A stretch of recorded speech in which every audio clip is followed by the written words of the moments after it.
And we conclude tonight with Paula Park, who is Senior Client Partner and Managing Director at the Korn International's San Francisco's office. She's a 17-year veteran of executive search and specializes in financing and placing financial executives in Fortune 1000 companies. I wanted to have you on the program because you know, the San Francisco Business Times often have women in business, and the top executives, 100 women in the Bay Area, and the impression you get is, you know, in San Francisco and Bay Area, this is paradise for women. There are no problems. It's a level playing field, no glass ceiling. You know, all that women fought for has been won here. That's not necessarily the case, is it? Well, I would say that it's a lot better today than it was 5 years ago, 10 years ago, 15 years ago. A lot better, but we still have a long way to go. And I look at that basically, if I look at the boardroom of corporate America, and the majority are still actually 90% more probably white male. So if you look at that, that goes down to the next level, the next level, next level. And it's not necessarily all because of women. I don't think it's because there isn't an opportunity. It's just we haven't gotten to that degree where we've been able to get to the boardroom as much as we'd like. So. There's some highly successful and powerful women in the Bay Area, and that's the Business Times, of course, features those. I mean, in top positions, and you place people in that very difficult industry, the financial services and financial industry, finance and so on. Primarily like CFOs. And that was that was a real male-dominated section of corporations, especially the securities industries. And I had friends who pioneered, like Merrill Lynch and so on. And they had to go through a lot of lawsuits to bang down the door. Is that level a clear playing field now for not just women but minorities? It's definitely more level in a sense that it's much easier to get up to the ranks of where you'd like to go, but it's still, there's still some areas, and we've recently done a survey in women in finance and top women executives and how hard it was for them to get to the top. And there were definitely some challenges on not only a personal level but on a business level. And it's just, some of it is, they said, I think it was 38% said gender bias was still part of the issue of why it was difficult for them to get to the top. You did a study, this coincidentally in this area that I'm kind of curious about. So in other words, it was in this study that you interviewed top executive women in finance in corporate America. And what did they say about did they say they gave up any more than the men who achieved the same level of excellence and or achieve or success? Did they give up more? Did they claim, or did you, after you did the study, feel that they were? It was not. Everyone has to give up something to work hard for success. Right. In music, arts, or whatever. I mean, we accept that. A lot of it was also work-life balance. If they were women with a family, it was a difficult situation because it was an immediate. If they were pregnant and they were going up the corporate ladder, there was already an immediate prejudice on them as far as what they can do and what they were capable of and what their expectations were in the future. And they had to work hard to take that perception away. During and after? During and after. Watching them carefully to see if they would slow down or would, you know. Oh, they were being watched. Right, right. And would they be in that type of category? And how did how did your study show? Are women, despite all that's going on in their body while they're in the middle of pregnancy, capable of handling all that stress that's going on in some department and so on, or is it just better to take time off? Well, I think everybody's different.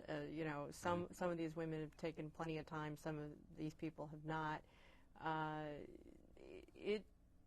I think that what was a real leading factor is that most of these women that were very successful, they had a very big support system in their internal family, their husbands, it might could have been the reverse, where the husband decided, we're a team, and we've decided that, if we're going to have kids, then I'm going to be the stay-at-home dad. And there was a high portion of that. Oh, there was. Like 85%. That's incredible. And so if you look at how these women have achieved, it was really through their support system and making sure that they fought the, prejudices around being, a women executive and working through that life balance. So I look at it as it's a career aspiration, but it's also, it's one thing being a single woman or a woman without children, but it's another thing succeeding when you have all of these things going on in your life. But it's also true, I would imagine, also for men, that the men who've been successful have also had that support system. And the ones who are single didn't, and they show different emotional stamina and so on. Some can handle it, obviously, but I found that successful people, especially in long term, they do have that support system. So you're just saying women are no different. I mean, they're no different. If there's a husband who will, but they have to have that acceptance in society, right? That yes. if you look at women, and typically women marry men that are very supportive in these roles, and the men usually have been in their career. And what I've noticed is they're in the same career track and same line of work or something to that effect. How then do they manage to share that? Well, one decides at that point as a team, which I've noticed, is who is going to go farther, who has the better opportunity in the career front or the business front, and they make that decision. And either way, it's not about personal egos, it's about massive support. And realism. Realism. And those are the individuals that I've seen achieve the success and basically cross the barriers. As far as when you say San Francisco Bay Area, is it an open playing field? I think that in most cases it can be an open playing field. It gets difficult towards the top end. I think it's been pretty even in the middle area as far as managers. You place both men and women?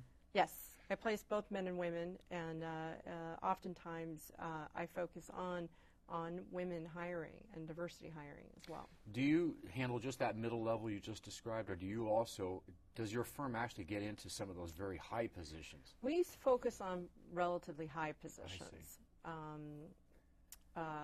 In my career, I've done a lot of middle level in the past, but we focus primarily on the high positions. Well, Korn Ferry courses, I believe you're one of the largest in the country. Largest executive search firm in the world. Yes, I think you are.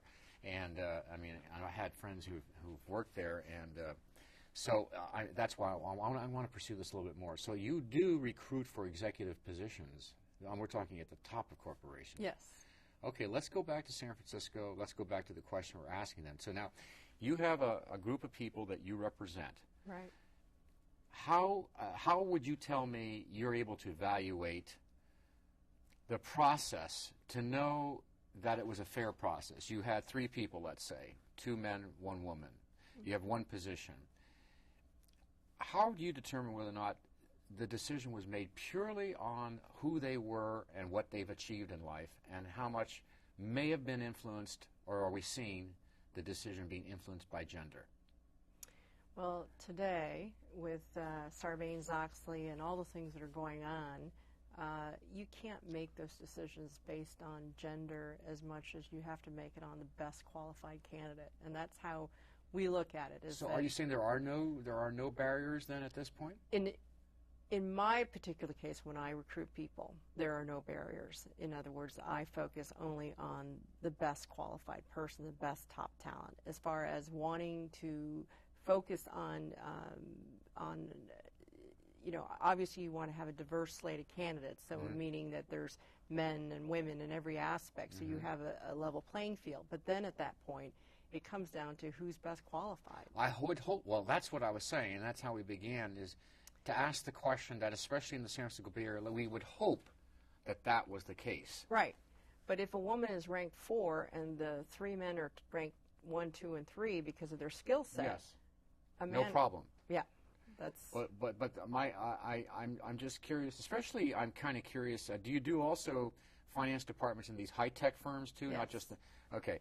Now, I understood, it's my understanding, well, no, actually been some very successful women at the very top of Silicon Valley companies and so on. Do you see any cultural difference there than in the old traditional industries we have in San Francisco in terms of how they treat women in reaching the boardroom and at the chairman's seat?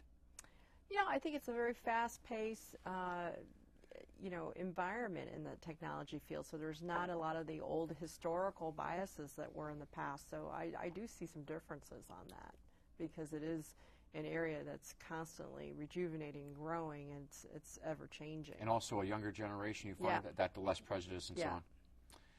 I see. So, if you were to try to outline in your ideal world what's left to be done to make it, there's no more laws that need to be passed. Obviously, it's got to do more with cultural persuasion. It's a personal aspect too. I think in the survey we talked about the boys' club, and that's not something that you can get rid of or anything to that effect. We don't encourage that, but that's a boys' club mentality where men sometimes feel comfortable working with other men. What do you do about that? Well, we have to kind of make them feel comfortable working with women. I mean, that's one of the major comments. It's like, we're not comfortable, at every aspect of it. They have to be as comfortable working with women in every level. And that's you're talking about the top level now, or not at the very top level. Exactly. And but we do have lots of experiences of that. I mean, we have CEOs here in San Francisco. And that's just a practice area where that's something that we need to work on. Now, just generally talking about, in the few minutes we have left, as I understood, The Economist just did a little article on San Francisco. And we lost, we still have not come back to our employment levels of 2000. I gather there's been a 15% drop in your industry, this financial service industry, through mergers, acquisitions, and so on. How do you see the health of especially the San Francisco economy with regard to employment opportunities for women at the higher levels and so on? Have you seen it drop? No, I think the employment opportunities are still very good. I think if you look at demographics, what we're seeing is that there's going to be a shortage of a real talented workforce. And so I still feel that even though the last time in 2000 it was a little bit different because of the high-tech bubble bursting. And it was a lot of youth employment. Yeah, and there was also a lot of things that were not necessarily real, where I see this being more real business, and I haven't seen a drop in that area at all. And also, and obviously, then opportunities for qualified executive women. Qualified executive women, and what percent are women coming out of the Bay Area and staying in the Bay Area, moving around the Bay Area? Last question. And how many from the outside are you dealing with? What percent is that? Well, I would say that, interesting enough, the Bay Area is a great place to live, and the majority of people that live in the Bay Area want to stay in the Bay Area. Right. And then there are a lot of people that are scared to enter the Bay Area because of the real estate market. I see. And so we're finding that Bay Area people, majority of them, want to stay here. And Paula Park, thank you very much. Very fascinating. And you're right up at the front line, so we appreciate it. And taking time out, by the way. I know you're very busy. Well, we appreciate it. I appreciate it. Thank you very much. All right. Hey, and thank you for joining us, and we'll see you next time.